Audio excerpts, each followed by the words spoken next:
கார்த்திக் தனது பள்ளி வாழ்க்கையில் ஒரு புதிய அனுபவத்தை சந்தித்தார். ரயில் பயணம். தினமும் புதிய பள்ளிக்கு ரயிலில் செல்வது அவருக்கு ஒரு புதுவிதமான அனுபவமாக அமைந்தது. இதற்காக அவர் ஒரு மாதாந்திர ரயில் பாஸ் எடுத்துக்கொண்டார். இந்த பாஸ் அவருக்கு வெறும் பள்ளிக்கு செல்லுவதற்காக மட்டுமின்றி, விடுமுறைகளில் தாத்தா பாட்டியின் வீட்டிற்கு தனியாக செல்வதற்கும் பயன்பட்டது. தனியாக பயணிக்க வேண்டுமென்றால் சிறு வயதிலேயே சிலருக்கு வெட்கமாக இருக்கும். ஆனால் கார்த்திக்கு புதிதாக ஒரு தன்னம்பிக்கை ஏற்பட்டது. கார்த்திக் ஒரு கூச்சமுள்ள சுபாவம் கொண்டவன். சிறிய விஷயங்களிலும் அசௌகரியத்தை உணர்வது அவரது தனித்துவமாக இருந்தது. வீட்டில் தேவையான பொருட்களை வாங்குவதற்கு கார்த்திக் தான் கடைக்கு சென்று வருவார். அவரது அப்பா மிகவும் கணக்கு பார்த்து செலவிடுபவர். இதனால் மற்றவர்கள் கிலோ கணக்கில் பொருட்களை வாங்கினாலும் அவரது அப்பா குறைந்த அளவிலேயே தினமும் வாங்குவார். மேலும் கடையில் கூட்டம் அதிகமாக இருந்தால் சிறிய அளவுக்கு மட்டும் வாங்குகிறீர்கள் என்று மற்றவர்கள் கிண்டல் செய்வார்கள் என்று நினைத்து கூட்டம் குறைந்த பிறகே கார்த்திக் பொருட்களை வாங்குவார். ஆனால் தாத்தா பாட்டியின் வீட்டுக்கு சென்று விட்டால் இது மாறுபட்டது. பெரிய குடும்பம் என்பதால் அங்கு சுமார் 20 பேருக்கு தேவையான பொருட்கள் வாங்குவார்கள்.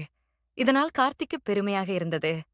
என்னிடம் நிறைய பொருட்களை வாங்கும் பொறுப்பு இருக்கிறது என்ற எண்ணம் அவருக்குள் ஒரு தனி பெருமையை உருவாக்கியது. கார்த்திக்கின் கூச்ச சுபாவம் குறிப்பாக கிரிக்கெட் விளையாட்டில் அவரை பெரிதும் பாதித்தது. கார்த்திக் ஒரு சிறந்த கிரிக்கெட் வீரராக இருந்தார். அவருடைய நண்பர்கள் விளையாடும்போது அவரை அணியில் சேர்க்காமல் விடமாட்டார்கள். அங்கேயே அவர் தன் திறமையை வெளிப்படுத்துவார். தாத்தா பாட்டியின் வீட்டில் கூட அங்கு இருக்கும் நண்பர்கள் கிரிக்கெட் விளையாடும்போது கார்த்திக்கை கூட இணைத்துக் கொள்வார்கள். கோடை வெயில் அவருடைய தலையில் இருந்தாலும் அவற்றை பொருட்படுத்தாமல் அவர் ஆடுவார். ஆனால் பள்ளி கிரிக்கெட் அணியில் சேர்வதில் அவர் தயக்கமாக இருந்தார். அங்கே சேர்வதற்காக பெயர் கொடுத்த பிறகு தேர்ந்தெடுக்கப்படவில்லை என்றால் மற்றவர்கள் என்னை பற்றி கிண்டல் செய்வார்கள் என்ற எண்ணம் அவரை தொடர்ந்து பயமுறுத்தியது. இந்த வெட்கமும் அச்சமும் அவருடைய திறமையை வெளிக்கொணர அனுமதிக்கவில்லை. தாத்தா பாட்டியின் வீட்டில் கழியும் காலம் அவருக்கு மிகுந்த மகிழ்ச்சியை அளித்தது. அரையாண்டு மற்றும் ஆண்டு முடிவுத் தேர்வு விடுமுறைகளின் முழுமையும் அவர் அங்கேயே கழிப்பார். தாத்தா பாட்டி மட்டுமின்றி அங்கு ஏராளமான உறவினர்கள் இருப்பதால் அவர்களுடன் உளமாறி பழகும் பழக்கம் கார்த்திக்குள் வளர்ந்தது.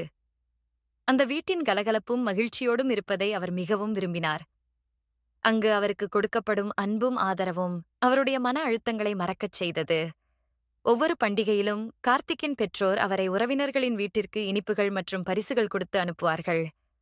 உறவினர்களுடன் சந்திக்கவும் அவர்களுடன் பழகவும் கார்த்திக்கு பிடித்தமான ஒன்று. ஆனால் சில உறவினர்கள் அவரது படிப்பு பற்றிய கேள்விகளை கேட்கத் தொடங்கினால் உடனே அவர் அங்கிருந்து எதுவும் சொல்லாமல் தப்பிவிடுவார். இவரின் அச்சத்தை காரணமாகக் கொண்டு பெற்றோர் அவரிடம் சில நேரங்களில் பாசாங்கு செய்ய வேண்டிய நிலை ஏற்படும். அது இல்லாமல் தாத்தா பாட்டியின் வீட்டில் மட்டும் அவர் முழுமையாக சுதந்திரமாகவும் மகிழ்ச்சியாகவும் இருந்தார். அங்கே அவருக்கு அவரின் குறைகள் யாரும் நினைவூட்டுவதில்லை. அவர்கள் எல்லோருக்கும் அவர் சிறந்தவனாகத் தோன்றுவார். உறவினர்களிடையே அவர் மகிழ்ச்சியுடன் பழகும்போது அவர் தனது கூச்சமான தன்மையை தற்காலிகமாக மறந்துவிடுவார். இந்த அனுபவங்கள் கார்த்திக்கின் வாழ்க்கையில் ஒரு தனித்துவமான பாதையை உருவாக்கின. சிறுவயதில் அதிகமான நட்பு வட்டம் அமைக்க முடியவில்லை என்றாலும் உறவினர்களுடன் பழகியதன் மூலம் சமூக வாழ்க்கை என்ன என்பதை அவர் மிகவும் ரசிக்கத் தெரிந்தார். மேலும் தனக்கு வந்துள்ள வாய்ப்புகளை எப்படி பயன்படுத்த வேண்டும் என்பதையும் எந்த நேரத்தில் தன்னம்பிக்கையுடன் செயல்பட வேண்டும் என்பதையும் அவர் படிப்படியாக புரிந்து கொண்டார்.